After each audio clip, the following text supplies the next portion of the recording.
She's always in my eye line. She never lets me forget that she's one of my favourite pictures here.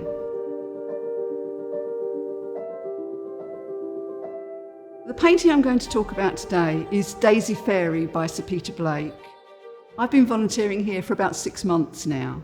One of the nice things here is we split our shifts between the two galleries, so I'll often work downstairs in the lower gallery where we have the special temporary exhibitions, and then I spend time up here with our permanent collection. I didn't realise just how much I really loved art until I came here, and then I realised how much I didn't know. There were painters here who obviously were famous, but had never entered into my mind at all. The whole thing about Peter Blake is he was part of my youth. Back in the 60s when he was a co-designer of the Sgt. Pepper's Lonely Hearts Club Band Beatles album cover. I think for me, possibly the real attraction of Sir Peter's work was his fictitious lady wrestlers that he created.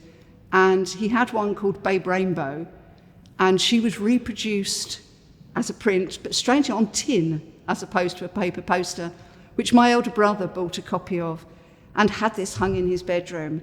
So when he left home, I moved into his room because it was bigger, and he left Babe behind.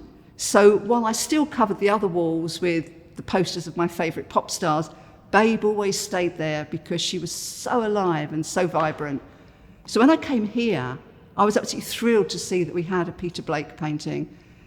And Daisy Fairy, she is just beautiful. She channels my inner hippie, shall we say. She was from his ruralist phase when he was living closer to here in a village called Wellow.